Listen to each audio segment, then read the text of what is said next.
Hey, what is up guys? Welcome back to the channel. A new year and a new watch. This watch might be one of the most or probably the most special watch in my entire life. I'm gonna be talking about that in a second. So this, more than a review, I wanted to share with you my experience, why this watch might be one of the most special watches in my life. And let's go ahead. Before continuing with this video, please subscribe if you're not already, and let's get started. Now, as I was saying, more than a review, of course we're going to be reviewing some of the specs of this watch, but that is not the main point because there's plenty of reviews already. I want to be talking about my experience and if this watch worth it or not. And as you can see, what we got here is the, yes sir, very popular Tissot PRX. This is the 40mm variant, and I'm gonna be talking about why I picked up this watch and why I bought a new watch in first place. The very first thing I wanted to talk about is that I bought this watch a couple of months ago. I was keeping it as a secret with you guys. If you are following my channel, you can see that a few days ago I shared with you my entire watch collection, and this watch wasn't there, even though I already had it. And the reason I bought this watch is because I proposed my girl a couple of months ago, and I wanted to celebrate that by having a piece that was attached to that moment. So here was I trying to decide in between this watch and a Longines, the Longines, specifically the Longines Conquest in 38mm with the blue dial. Now I ended up picking up this one, even though I really like the Longines Conquest in 38mm, the new version. I honestly, there was something that I don't know, didn't make that click to me. So I was deciding between that Longines and this one right here, and I ended up buying this one. I'm gonna be explaining why in a bit. The reason I ended up picking up this one, even though I first, all right, there's a lot of hype with this watch, right? You probably know that. A lot of people talks about this watch. A lot of people love this watch, but for some reason this watch I didn't like it at the first, and I wasn't that attracted to this watch. But when I first saw this watch a couple of years ago, I was not into watches, so it definitely seemed different. The watch seemed different, and those exact words was the word when I, after I purchased this watch, when the girl was doing the paperwork for me, the sales girl, she told me, this watch, there's something about it that is different. It's a different watch, and I couldn't agree more. As I was saying, when I was not into watches yet, and I saw this watch, I was like, well, this watch, there's something different, something elegant about that watch. But anyway, the reason I ended up picking up this one is that I wasn't sure in between the Longines Conquest and this one. So I talked to my now fiance, and she told me, well, if you're not sure, both look great, but better to go with around $800 option. If you don't like it at the end, would be $108 mistake, but not a $2,000 mistake, which is the price of the Longines Conquest. And that's very true. And other than that, the price point, there's something different, there's something unique about, there's something iconic that Tissot PRX that is not in the Longines Conquest. It's a very elegant watch, but it's another watch that looks like the Tissot Gentleman or the Rolex Datejust or a lot of Seiko Serp. So this one, on the other hand, is very different. Let's start. I've been talking too much. Sorry, guys. I got excited and emotional because, as I was saying, it's a really special piece for me. Now, I saw that there was a new variant already, which is the 38 millimeter version. But my wrist size is 6.5 inches, so it's not a big wrist. But there's something with the smaller versions that really doesn't feel well to me. I tried the 35 millimeter version, and some people prefer that one because, especially nowadays, the smaller versions are like trendy. But there's something about that when I tried on my wrist, definitely at the first glance, instantly felt wrong, and feel to me, even though again I have a not a big wrist, feels like a lady's watch. And my girlfriend, my now fiance, she has a very small wrist as well, and she could pull that 35 millimeter version with no problem. So definitely I wasn't comfortable with that size. I mean, not because of that, but because again, the very first moment I swapped the watch on my wrist, I tried it on, it felt too small. So I definitely didn't want to deal with that size. After a couple of seconds wearing it and trying it on the mirror and etc., probably you kind of get used to it.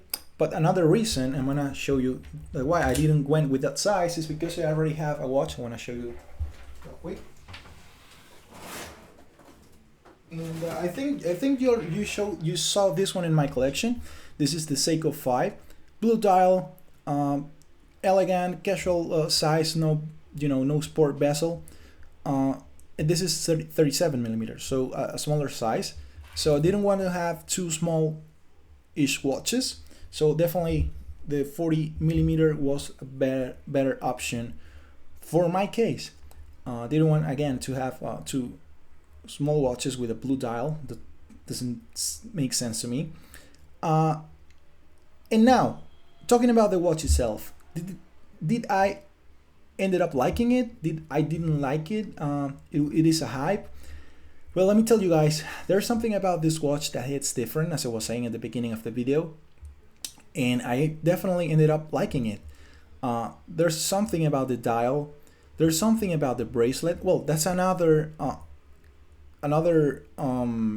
reason why I went with the 40 millimeter version is that the bracelet looks way better. The way it tapers down more aggressively, I think it's better than in the 35 millimeter and 38 millimeter versions. There's not that aggressive tapers that looks like in my opinion, a more sleek style. It's more modern, more aggressive, more dare-ish, if you want to call it that way. So it definitely looks way more modern, and there's something about this watch when you see it at this profile that definitely looks at the same time modern and classy and vintagey. It's definitely a nice watch, definitely a very nice watch. I ended up loving it and using it way more than I anticipated. Obviously, it's also a special watch for me because of the occasion. So let's take a look at the specs real quick. Probably thousands of video of this already, but I wanted to share it with you. We have a 12 millimeter thickness for the case. The bracelet is 25 millimeter, tapers down to 18.5 millimeters. We have a case. Well, this is something you have in count. Even though it says it's 40, of course it's 40 because of the actual case, and it's gonna look bigger because of this the shape of the case with these angles right here. But the fact that the actual dial with the bezel is 35.5 makes the watch look smaller than you would think. When I first tried this watch a couple of years ago, it looks slightly bigger, but I'm gonna share with you how it looks in my wrist in a second. I still have the plastic on this guy. that movement is not the prettiest, but it's definitely not ugly. It's very nice. So the thing I probably like the most about this watch is, other than the bracelet, the dial. Definitely very nice dial. So well, as I was saying, sorry, I just got distracted. We have 80 hours of power reserve here, which is very nice. I think, I'm not sure, but probably this is the watch that has the most power reserve in my entire collection. So definitely a plus there. And the finishing of this watch, a lot of people talks about comparing this one with the Tissot Gentleman. I think both are great, both have different styles, but the quality on this one, the finishing, is slightly better. We have a very nice bracelet. The bracelet feels very, very nice, very superior, very comfortable, and also so sleek, not only because of the design, but I think because of the finishing. Yes, it grabbed a couple of scratches, as you can see there. Even though it's a couple of months old, I already put some scratches in it, but I'm not too worried about that. This one has a little scratch there, and another scratch right there, but not too bad. But definitely this finishing is, in my opinion, superior to the Tissot Gentleman. So the moment of truth, let's try that out. As I was saying, I feel a bit more attracted to bigger watches nowadays.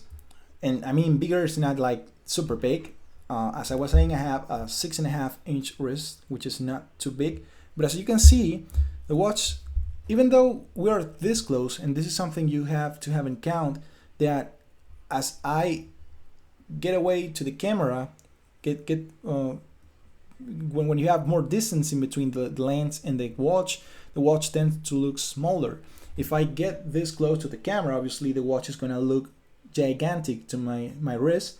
But I'm a tall guy. I have big hands, and as you can see, in comparison with my hand, the watch looks proportionate, in my opinion, correctly. It's my opinion anyway, and it's what is matter when you're wearing a watch. Don't feel comfortable with what you're wearing, and not leave your opinion or your choice to random guys commenting there that saying that the watch it's too big or too small.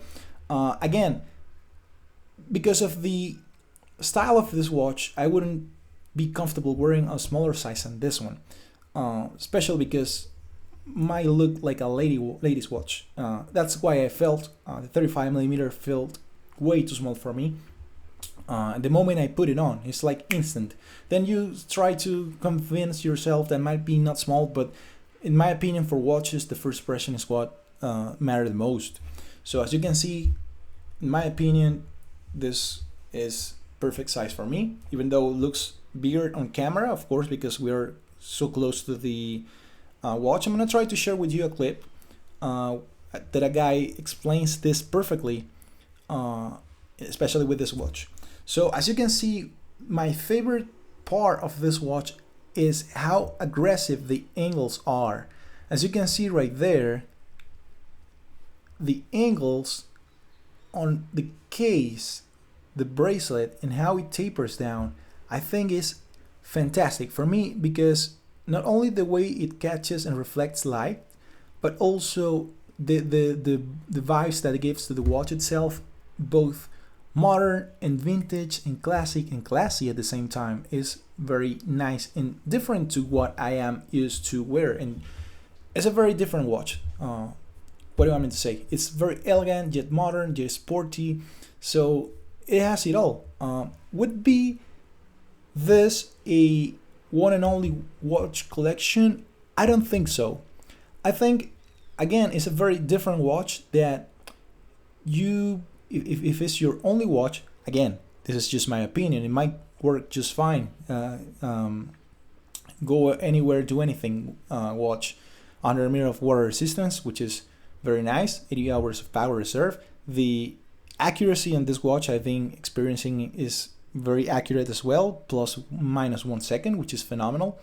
But at the same time, is so different that I would probably, if I going for just one watch in my entire collection, probably going with a more classic watch, meaning classic dial, probably a diver style watch, probably something like the Seiko 5, which is, you know, more I don't know, more that what you would like to find in a only one watch collection. But that's just my opinion. This obviously can work perfectly, and the fact that you can swap the straps so easily, I think is a plus. Definitely, you can swap this bracelet, even though it was a bit more difficult than I anticipated, because those stuff that fix the bracelet to the case are so small and tiny that you probably will need, because I have thick fingers, probably you'll need to use your nails or some type of small screw in order to grab them to take the bracelet off. But it's easier to replace the bracelet. I already have one of leather and one of rubber strap. Both look fantastic on this watch. Obviously my favorite is the metal bracelet, and second probably would be the leather bracelet, because it has this let me see if I can show it to you. I think I have it right here. Yes, I do have it right here. I just ordered it up on AliExpress. I'm gonna leave you the link in the description in case you wanna go for it. I think it looks fantastic as well. It has this end link that it looks more elegant. This doesn't exist on the sport bracelets. Those are, you know, just a rubber going in right there, and doesn't look bad, but it's not my favorite. So that is been pretty much, guys.